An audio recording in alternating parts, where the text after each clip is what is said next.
Hello everyone, मैं doctor Nilima. आज इस वीडियो में बात करूंगी मूल्यांकन के उपकरण रेटिंग स्केल की।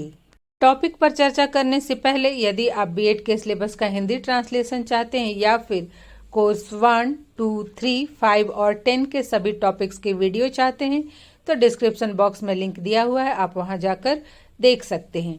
इसके अतिरिक्त भी मेथड पेपर के कॉमन टॉपिक्स के वीडियो, हिस्ट्री मेथड के टॉपिक्स के video, micro teaching, teaching skills, lesson plan कैसे बनाते हैं, प्रैक्टिकल एग्जाम की तैयारी कैसे करते हैं, एग्जाम में किस तरह से आंसर लिखते हैं इत्यादि से संबंधित वीडियो देखने के लिए डिस्क्रिप्शन बॉक्स में प्लेलिस्ट में जाकर लिंक प्राप्त कर सकते हैं। तो आइए शुरुआत करते हैं।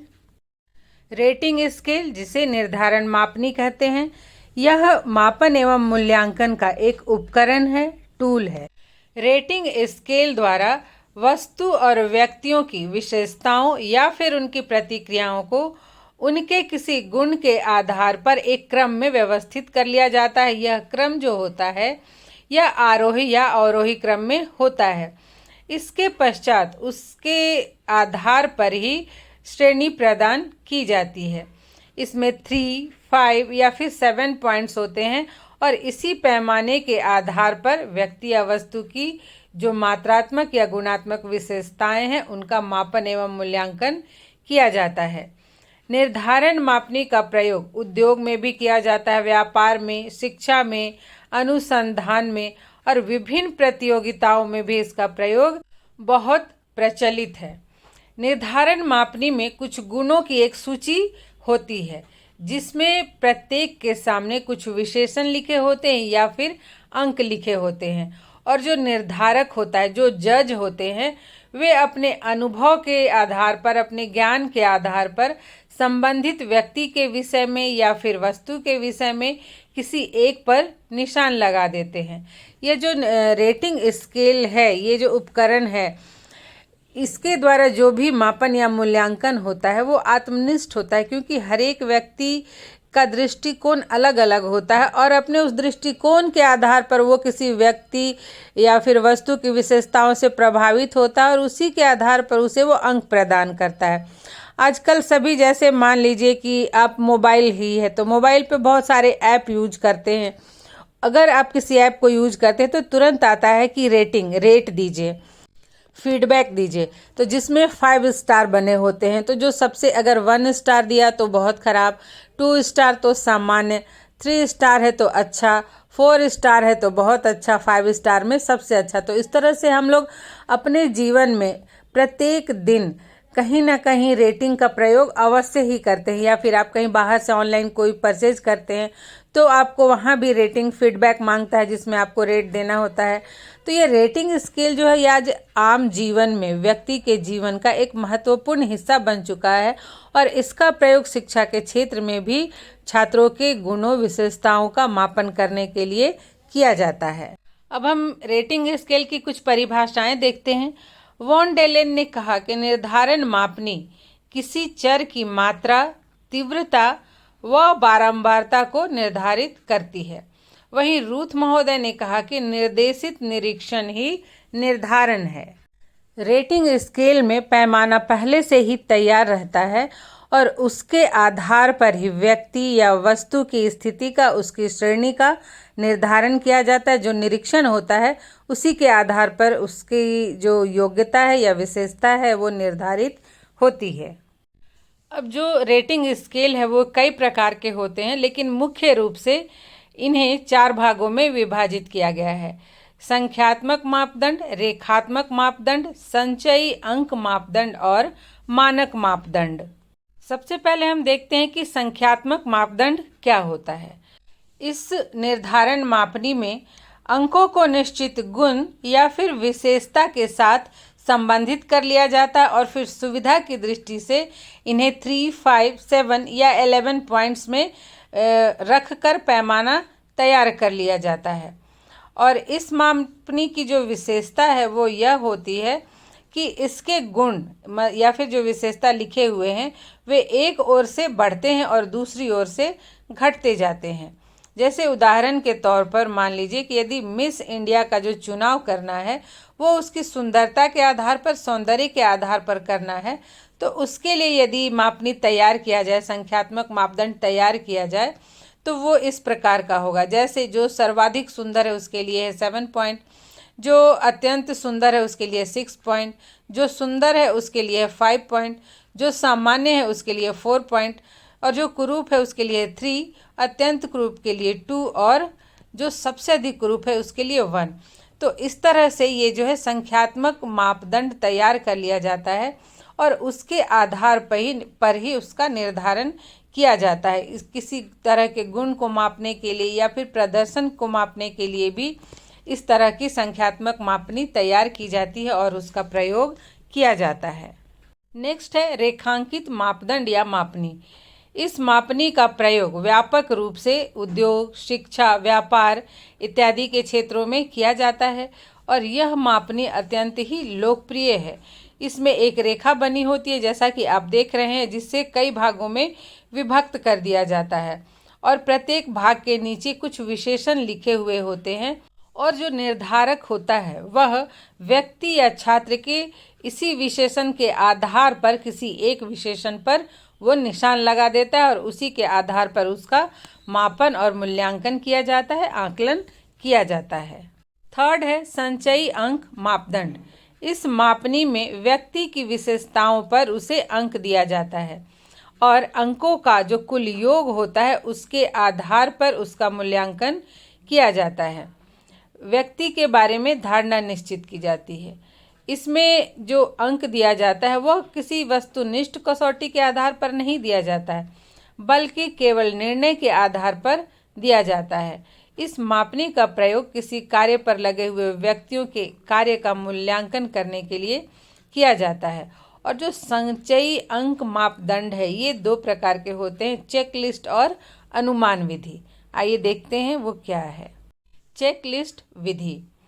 चेकलिस्ट विधि का प्रयोग तब किया जाता है जबकि छात्र या व्यक्ति में जो भी गुण है वो उस गुण की उपस्थिति या अनुपस्थिति का ज्ञान प्राप्त करना हो। जैसे कि यहाँ पे नाम से ही देखिए है चेक लिस्ट, एक लिस्ट बनी होती है गुणों की और उस लिस्ट के आधार पर व्यक्ति में जो भी गुण है या अवगुण है उसका निरीक्षण करके उस पर निशान लगाना होता है।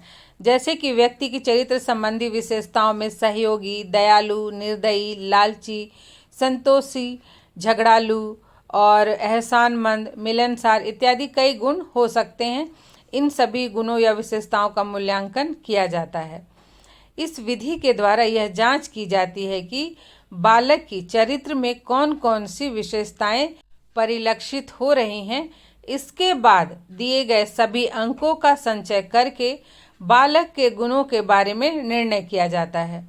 इस विधि में बालक के प्रत्येक अच्छे गुण के लिए, अनुकूल विशेषता के लिए +1 दिया जाता है और उसके अवगुणों के लिए या फिर प्रतिकूल विशेषता के लिए उसे -1 अंक दिया जाता है और इसी के आधार पर फिर अंकों का कुल योग करके और तब फिर उससे उसकी श्रेणी का निर्धारण किया जाता है। इसे एक उदाहरण के माध्यम से समझते हैं।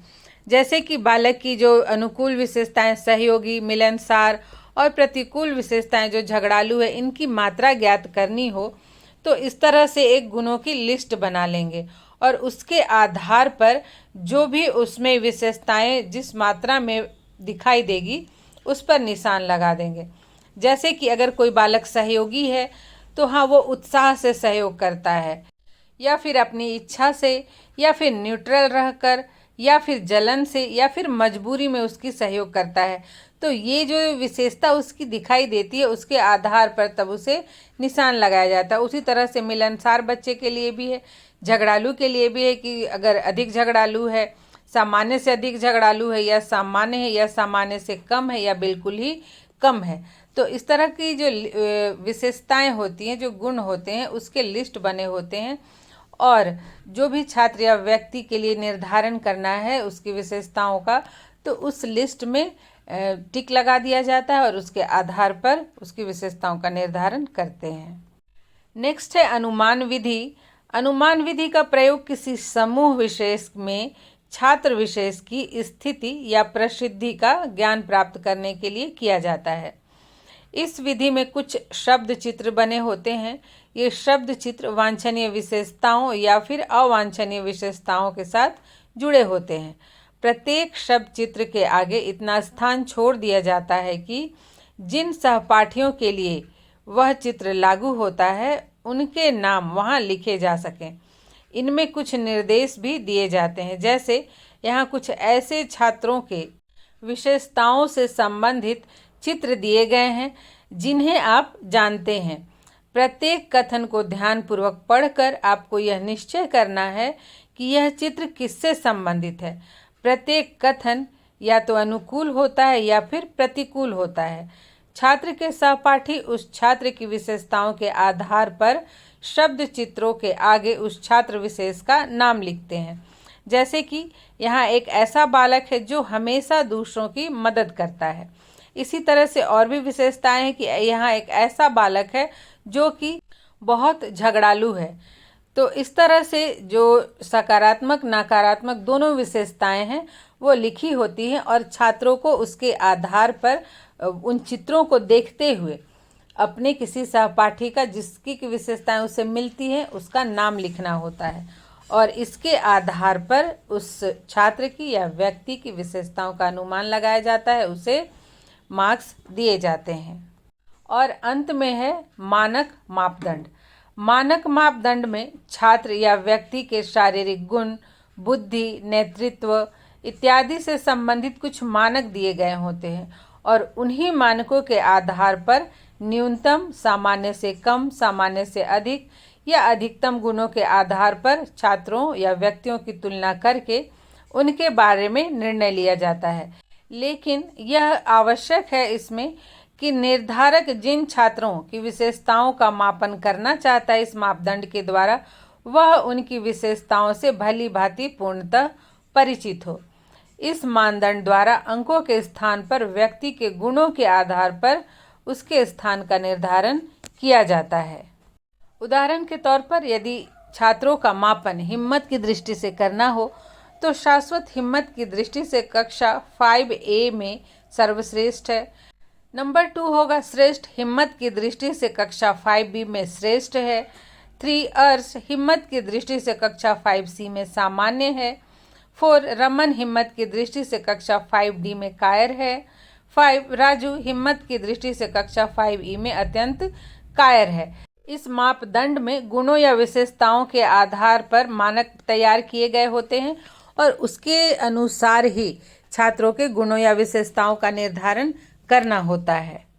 इस प्रकार से रेटिंग स्केल का प्रयोग विभिन्न प्रकार से छात्रों के गुणों और विशेषताओं को मापने के लिए किया जाता है और उसी के आधार पर उसे अंक प्रदान किए जाते हैं, श्रेणी प्रदान की जाती है। ऐसे तो प्रयोग में ये विधि सरल है, लेकिन जो भी जज होते हैं उन्हें निष्पक्ष होना चाहिए।